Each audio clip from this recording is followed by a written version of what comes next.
नमस्कार, मी पंजाब डक. रात्रीपर्यंत जोराचा पाऊस पडणार आहे म्हणून हा अंदाज विदर्भातल्या शेतकऱ्यांना लक्षात यायचा. ते पाऊस पुन्हा पुढे सरकत इकडे नांदेड जिल्ह्यात पण येणार आहे.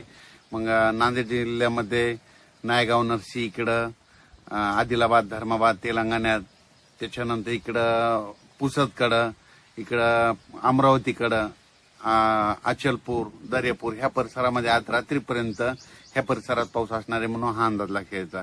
त्याच्यानंतर परभणी जिल्ह्यामध्ये तुरळक ठिकाणीच पाऊस पडणार आहे म्हणून परभणी जिल्ह्याचा अंदाज लक्षात यायचा.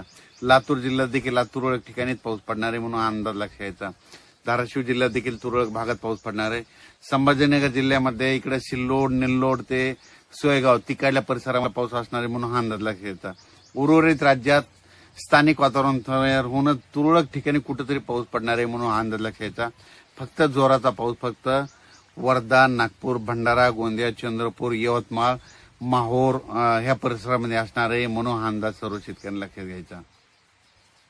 कोल्हापूर पासून ते इकडे पालघर पर्यंत म्हणजे कोकणपट्टी, राधानगरी ह्या परिसरातला सरी मात्र त्या चालूच राहतील म्हणून हा अंदाज त्या शेतकऱ्यांना लक्षात घ्यायचा. पुण्याकडे देखील अर्ध्या एक तासाला कधीतरी एखादी सरी येईल म्हणून हा अंदाज त्यांनी देखील लक्षात घ्यायचा. पण राज्यात मात्र आता सध्या फक्त विदर्भाकडेच पाऊस आहे म्हणून विदर्भातल्या शेतकऱ्यांनी अंदाज लक्षात घ्यायचा. महाराष्ट्रात देखील आहे, फक्त काही जिल्ह्यामध्ये तुरळकच भागात आहे, सर्वदूर कुठंच पाऊस नाही. फक्त जिल्ह्यामध्ये उगा 5-6 ठिकाणी पडू शकतो म्हणून उर्वरित राज्यातल्या जिल्ह्यातल्या शेतकऱ्यांनी अंदाज लक्षात घ्यायचा. 27, 28, 29, 30 ऑगस्ट पर्यंत कोणत्या भागात पाऊस पडणार आहे तर तुम्हाला अंदाज सांगणार आहे.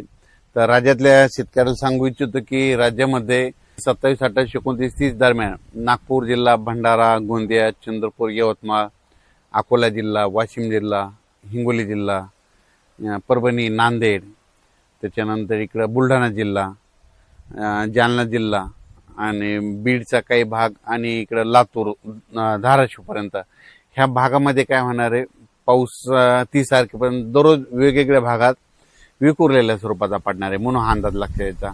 पण सगळ्यात जरा जास्त प्रमाण कुठं राहीन फक्त विदर्भातच राहीन. मग ते कोणत्या राहीन, मध्य प्रदेश बॉर्डरचे जे जिल्हे तालुके येतं, मग बुलढाणा जिल्हा इकडं ते परिसर, बुलढाणा, अकोला, अमरावती, मोर्शी, अचलपूर, दर्यापूर, परतवाडा, वर्धा, नागपूर, भंडारा ह्या परिसरामध्ये थोडं जास्त प्रमाण राहणार आहे.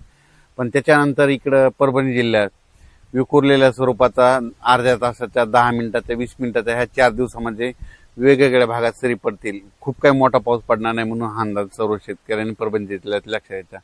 बीड जिल्हा, लातूर जिल्हा, धाराशिव जिल्हा तिकडे देखील खूप काही मोठा राहणार नाही. आता सरीच येतील, अर्ध्या तासाच्या, 10 मिनिटाच्या राहतील म्हणून हे अंदाज लक्षात घ्यायचा. संभाजीनगर जिल्ह्यामध्ये इकडं याच्याकडं फुलंब्री, कन्नड ते सोयगाव पर्यंत त्या परिसरामध्ये तुरळक भागात पाऊस असणार आहे म्हणून अंदाज लक्षात घ्यायचा. त्याच्यानंतर ह्या 4 दिवसामध्ये इकडं चाळीसगाव, धुळे, नंदुरबार तिकडे देखील थोड्या सरी येतील म्हणून लक्षात घ्यायचं. आणि इगतपुरीकडे पाऊस पडत असल्यामुळे नाशिककडे सरी येत राहतील. कोकणपट्टी, घाटमाथ्यावरचा पाऊस ते जोराचा चालू राहील. कोल्हापूरकडे देखील सरी राहतील. सांगली जिल्ह्यात देखील आपल्या सरी येत राहतील. सोलापूर जिल्ह्यात देखील सरीत राहतील, मोठा काही पाऊस नसणार आहे. पुणे जिल्ह्यात देखील फक्त सरीच येतील, खूप काही मोठा पाऊस नसणार आहे म्हणून हा अंदाज लक्षात घ्यायचा. असं झालं तर राज्यात असा सगळीकडे पडणारा, खूप मोठा पडणारा, ओढे नाले वाहणार तसा काही सध्या तरी ह्या ऑगस्ट मध्ये पाऊस नाही.